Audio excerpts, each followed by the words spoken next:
Hello everyone, welcome to the Judicial Wings, the knowledge of judiciary, executive and legislation. I am Advocate Pallavi Gawande with you again. माझ्या सर्व वकील मित्रांना तसे तर माहीतच आहे, पण तरीही मी तुम्हाला अधिक माहिती प्रोवाइड करण्यासाठी हा व्हिडिओ अपलोड करते आहे, जे की महाराष्ट्र हायर ज्युडिशरी एक्झामिनेशन म्हणजेच बॉम्बे हायकोर्ट थ्रू ज्या डिस्ट्रिक्ट जजच्या अपॉइंटमेंट होत आहेत त्यांचं नोटिफिकेशन आउट झालेलं आहे. हे याची जी लास्ट डेट आहे ती 20 ऑक्टोबरपर्यंत आहे. जो काही फॉर्म तुम्हाला बॉम्बे हायकोर्टाच्या साईटवर उपलब्ध मिळत आहे त्यामध्ये त्यांनी पर्टिक्युलरली इन्स्ट्रक्शन दिले आहे की तो फॉर्म कसा भरायचा आहे. 20 तारीख याची लास्ट डेट आहे. एलिजिबिलिटी क्रायटेरिया यामध्ये काय असू शकतो, त्यामध्ये तुमची 7 वर्षाची वकिली व्यवसाय झालेला असावा. Criminal civil whether in a subordinate court तुम्ही प्रॅक्टिशनर 7 वर्ष आहात किंवा तुम्ही हायकोर्टमध्ये प्रॅक्टिशनर 7 वर्ष आहात किंवा बोथ सायमल्टेनियसली, नो मॅटर. 7 वर्षाचा तुमचा जो वकिली व्यवसायाचा कार्यकाळ आहे तो पूर्ण झालेला असावा. म्हणजेच तुमचं जे लायसन्स आहे, बार काउन्सिलचं रजिस्ट्रेशन आहे, तिथनं 7 वर्ष तुमचे कंप्लीट असावे. बट फक्त लायसन्स आहे किंवा 7 वर्ष कंप्लीट आहे एवढंच तिथे जमणार नाही, तर तुम्ही सेशन ट्रायल चालवलेले असावे. याचे केस नंबर्स वगैरे तुम्हाला द्यायचे आहेत. त्यानंतर पुढे जे आहेत तो तुमचा रिटर्न्स जे काही आहे ते मागील 3 वर्षाचे इन्कम टॅक्स रिटर्न्ससुद्धा, टॅक्स रिटर्न्ससुद्धा तिथे तुम्हाला फॉर्म भरताना प्रोव्हाइड करायचे आहेत. सो हा जो फॉर्म आहे बॉम्बे हायकोर्ट साईटवर तुम्हाला मिळून जाईल किंवा मीही यूट्यूबवर सर्क्युलेट करू शकते माझ्या सोशल मीडियावर. यामध्ये जी काहीही माहिती दिली आहे ते माहिती प्रॉपरली वाचून तुम्ही इथे फॉर्म भरू शकता. ओके. त्यानंतर जो वयाचा क्रायटेरिया आहे, एज क्रायटेरिया जो आहे त्यामध्ये स्पष्ट मेन्शन केलेलं आहे की 35 वर्ष तुम्हाला वयाची पूर्ण झालेली असावी. अदरवाईज तुम्ही हा फॉर्म भरू शकत नाही किंवा तुम्ही हायर ज्युडिशरीसाठी एलिजिबल नाही आहात. सो डेफिनेटली 7 वर्ष प्रॅक्टिस आणि वयाचे 35 वर्ष कंप्लीट तुमचे असावे. बाकीच्या ज्या गोष्टी आहेत त्या डेफिनेटली तुमची प्रॅक्टिस असेलच किंवा तुमच्या मतानुसार टॅक्स रिटर्न्स तुम्ही भरलेलेच असेलच. कारण ज्यांना ही डीजेची तयारी करायची असते, म्हणजेच डिस्ट्रिक्ट जज डायरेक्टली तुम्हाला प्रिपरेशन करायचं असतं, ते ह्या सगळ्या गोष्टी आधी पाहून ठेवतात, tax returns and all that things. So definitely हा तुमचा एक क्रायटेरिया झालेला आहे. जेव्हाही तुम्ही फॉर्मसाठी ती साईट ओपन कराल त्यानंतर तुम्हाला ह्या सगळ्या गोष्टी त्यामध्ये मेन्शन करायच्या आहेत. सेकंड थिंगवर येऊया की सिलेबस काय आहे. सिलेबस हा मी ऑलरेडीच तुम्हाला प्रोव्हाइड केला होता. सिलेबस हा बॉम्बे हायकोर्टाच्या साईटवर तुम्हाला कुठे मेन्शन किंवा अवेलेबल मिळणार नाही आहे. त्याचं कारण असं की मागील जे पेपर आहे, प्रिव्हियस इयर्सचे जे पेपर असतात त्यामध्ये जेवढ्या काही विषयावर प्रश्न आलेले आहे त्या विषयांवरचे प्रश्न काढून आपण हा सिलेबस बनवत असतो. यामध्ये ऑलरेडी आपण एक डीजेची बॅच मागच्या वर्षी घेतलेली होती जेव्हा 9 जागा होत्या. त्यानंतर आता आपण इथे डीजेसाठी एक्झामिनेशनसाठी ट्युशन्स क्लासेस ऑलरेडी आपल्याकडे अवेलेबल आहेत. त्यामध्ये 8 जागेसाठी आता इथे तुम्हाला प्रिलिमिनरी एक्झामिनेशन, नंतर mains examination and then after interview. So हा 3 टियर्स एक्झामिनेशन्स तुम्हाला इथे पॅटर्न आहे. सो यामध्ये जे सिलेबसचं जे मुख्य आहे तर सिलेबस खूप जास्त वास्ट आहे. रेग्युलर सगळे विषय आहेत तुम्हाला, सिव्हिल प्रोसिजर किंवा क्रिमिनल प्रोसिजरचे सगळे तुम्हाला लॉज आहेत. वेदर तुम्हाला property laws, successions laws, Hindu marriage and personal laws, ते सगळे ही लॉज तुम्हाला इथे दिलेले आहेत. ही जी सिलेबसवर आहे ती मी ऑलरेडी एक व्हिडिओ अपलोड केलेला आहे, त्याची लिंक मी डिस्क्रिप्शन बॉक्समध्ये आता तुम्हाला अवेलेबल करते आहे. ज्यांना ही सिलेबस माहिती नाही आहे त्यांनी यूट्यूबच्या माझी जी डिस्क्रिप्शन बॉक्सची लिंक आहे त्यामध्ये डिस्क्रिप्शन बॉक्समध्ये खाली जाऊन तुम्ही तो व्हिडिओ बघा, म्हणजे त्या एक्झामिनेशनचा सिलेबस तुम्हाला हा पूर्णपणे कळेल. मेन्स आणि प्रिलिम्सचा सिलेबस इथे एकच आहे, फक्त मेन्समध्ये तुम्हाला जजमेंट रायटिंग आणि ते सगळं थोडंसं रिटर्नमध्ये वेगळं करायचं आहे, जे की सेशन ट्रॅव्हल बाय जजमेंट्स असतात. आता यामध्ये सगळ्यात महत्त्वाची गोष्ट झाली आहे की सिलेबस, एवढा सारा सिलेबस कव्हर कसा करायचा. तुम्ही सिलेबस जर तुम्ही बघितला तर कम्युनिटी सेक्शनमध्ये सुद्धा मी इथे तुम्हाला यूट्यूबवर अवेलेबल करून देते. माझ्या चॅनलच्या कम्युनिटी सेक्शनवर जा, तिथे तुम्हाला सिलेबसचे PDFs किंवा स्क्रीनशॉट्स मिळून जातील. आता यामध्ये आपल्याला सॉर्टिंग आउट करणं अत्यंत गरजेचं असतं. त्यामध्ये एक्झॅक्टली काय इम्पॉर्टंट आहे, जास्त क्वेश्चन कशावर येणार आहे, ठीक आहे की नाही, आणि कमी क्वेश्चन्स कशावर येणार आहे. हे बघा, एक IAS अधिकारी होते, त्यांनी हे सांगितलं आहे की जगातली कुठलीही एक्झाम असो, फक्त मला सिलेबस द्या आणि मला एक 4-5 महिने वेळ द्या, मी तो तुम्हाला क्रॅक करून दाखवेन.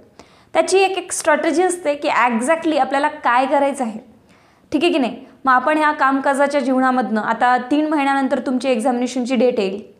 मग या 3 महिन्याच्या कार्यकाळात मॅडम एवढा सिलेबस आपण कसा वाचायचा, डेफिनेटली. सो या एक्झामिनेशन कुठल्याही असो जिथे सिलेबस खूप जास्त असतो ना, तिथे स्मार्ट स्ट्रॅटेजी वापरणं अत्यंत गरजेचं असतं. मी नेहमीच सगळ्यांना तुम्हाला शेअर करते आणि मीही ते फॉलो करते. डेफिनेटली कितीही दिवस कमी असू द्या तुमच्याकडे, आता एवढं तर नाही आहे की एक ॲक्ट एकाच दिवसात वाचावा, इतके पण दिवस तुमच्याकडे कमी नाही आहे.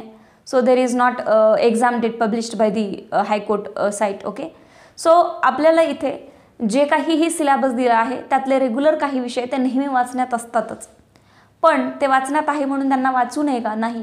आपलं प्रॅक्टिकल नॉलेज किंवा आपण जे कोर्टामध्ये प्रॅक्टिस करतो ॲज अन ॲडव्होकेट ते डिफरंट आहे आणि हे theoretical knowledge that is typically a different. त्यासाठी आपल्याला बेअर ॲक्ट रीड करणं अत्यंत गरजेचं आहे. बेअर ॲक्ट रीड करून त्याला समजून घेणं गरजेचं आहे. And moreover revision is also important. Revision असणं अत्यंत गरजेचं, because there is also negative marking for the preliminary examination. So आपल्याला इथे काय करायचं आहे? रिव्हिजन करायचं आहे. मग यासाठी पुश लागतो. तो पुश कोण देणार आणि कसा देणार? ठीक आहे, धक्का मारणं गरजेचं आहे आपल्याला, बिकॉज जे प्रिपरेशनमध्ये आहे डीजेच्या एक्झामिनेशनच्या मागच्या वर्षी त्यांनी एक्झामिनेशन दिली असेल, बट अनफॉर्च्युनेटली त्यांचं सिलेक्शन झालं नसेल, किंवा जे MFCच्या प्रिलिम्स दिलेल्या आहेत किंवा जे MFC प्रिपरेशनमध्ये आहेत ते कंटिन्यू आणि आता ते एलिजिबल आहे डीजेसाठी. सो त्यांच्यासाठी थोडंसं कन्व्हिनियंट होऊ शकतं, बिकॉज गॅप त्यांचा पडलेला नाही आहे. बट ज्यांचा गॅप पडलेला आहे त्यांनी हे प्रॉपरली लक्षात ठेवावं की हे रेग्युलर आहे विषय, हे वाचले नाही तरी हरकत नाही, हे नवीनच वाचावे असं काही नाही आहे. प्रत्येक विषयाला आपल्याला तितकंच महत्त्व द्यायचं आहे.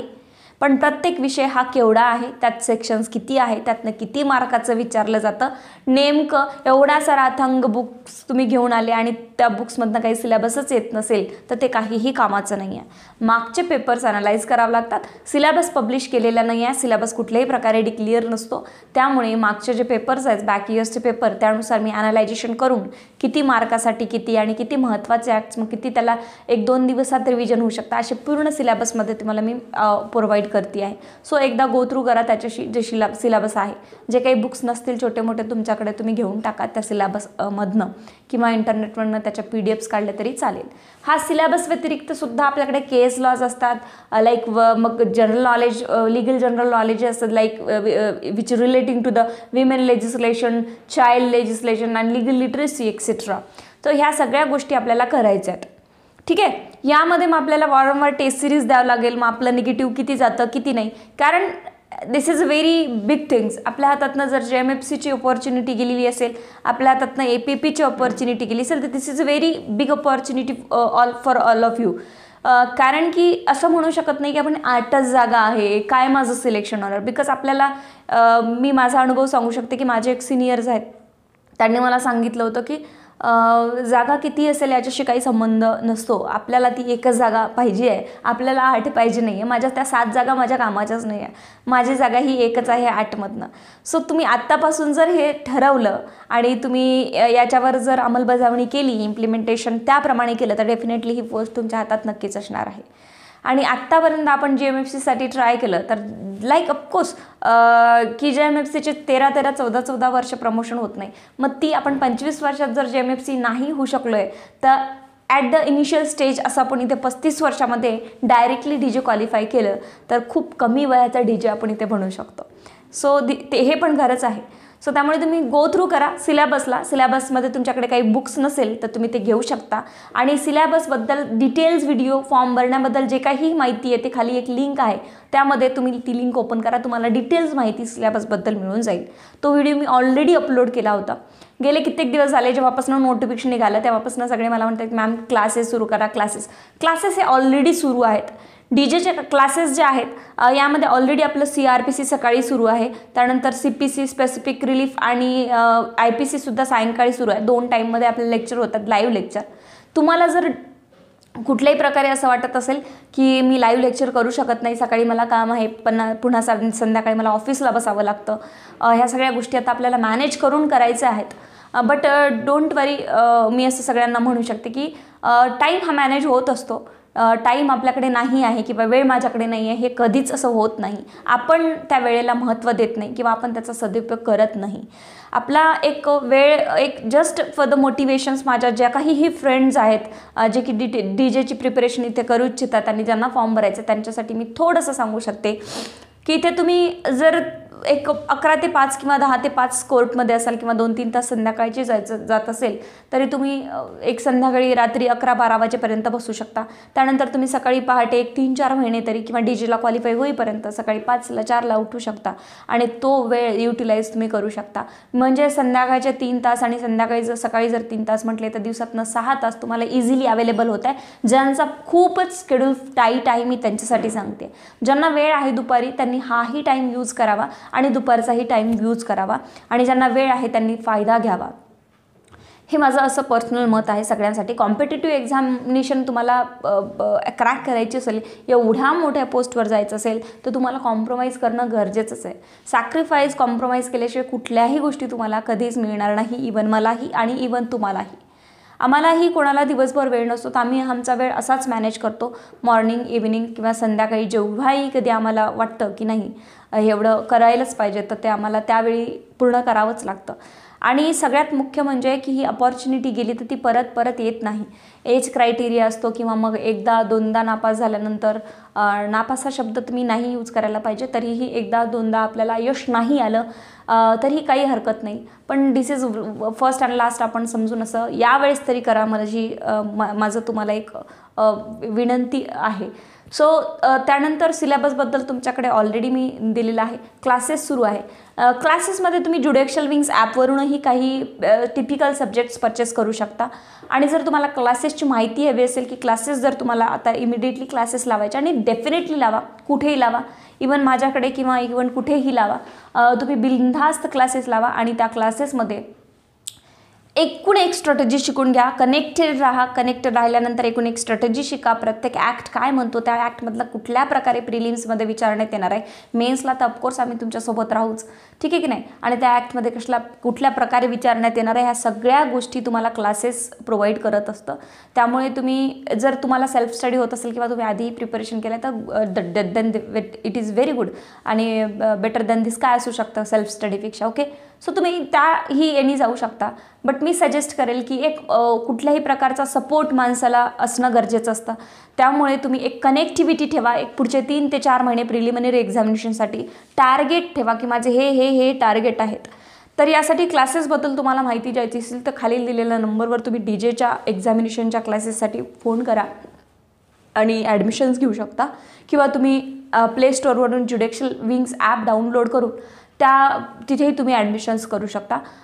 सो दोन्हीकडे तुम्ही इन्फॉर्मेशन करू शकता. DJचे एक्झामिनेशनचे क्लासेस हे सुरू झालेले आहेत. भरपूर विद्यार्थ्यांनी मला सांगितलं की तुम्ही व्हिडिओ बनवा आणि आम्हाला सांगा. मी आज तुम्हाला सांगते आहे की एक्झामिनेशनसाठीचे क्लासेस सुरू झालेले आहे. जेव्हाही तुम्हाला असं वाटेल की मी आज लाईव्ह लेक्चर करू शकत नाही तर डेफिनेटली तुमच्यासाठी रेकॉर्डेड व्हिडिओजसुद्धा तिथे अवेलेबल असणार आहे. Don't worry about that. So जेव्हाही तुम्हाला वाटेल तेव्हा हेडफोन लावून तुम्ही रात्रीसुद्धा हे लेक्चर्स करू शकता. टेस्ट सिरीज तुम्हाला इथेच प्रोव्हाइड केल्या जाणार आहे. स्ट्रॅटेजी तुम्हाला इथेच प्रोव्हाइड केल्या जाणार आहे. अँड ऑफकोर्स तुम्हाला कसं आपण क्रॅक करायचं, 120-30च्या वरती मार्क्स कसे मिळवायचे आहे 200पैकी, या स्ट्रॅटेजीने आपण कमीत कमी 120-30 या स्ट्रॅटेजीने आम्ही जात असतो. सो त्यामुळे इथे फायनली तुम्ही तयारीला लागा. फॉर्म भरण्यासाठी लास्ट डेट जरी 20 तारीख असेल तरी तुम्ही आत्तापासूनच तयारीला लागा. पुढच्या 3-4 महिन्यात जेव्हा तुमची 3च महिन्यात ऑब्व्हियसली 3 महिन्यात जेव्हा मेन्स एक्झामिनेशन येणार आहे तेव्हा तुमची पूर्णपणे प्रिपरेशन झालेली असावी. मायनर ॲक्ट आणि एक्स्ट्रा ॲक्ट आहे त्याचं टेन्शन अजिबात घ्यायचं नसतं. त्याच्या एक पर्टिक्युलर स्ट्रॅटेजीज असतात की how to cover that particular minor act. तर त्या मायनर ॲक्टला आपण पूर्णपणे कवर करू आणि त्या पूर्णपणे स्ट्रॅटेजीनुसार एक्झॅक्टली त्यातलं काय विचारणार आहे तेवढंच आपल्याला करायचं आहे. देन मेन्ससाठी हा दुसरा पोर्शन्स आपण नंतर याबद्दल बोलूया.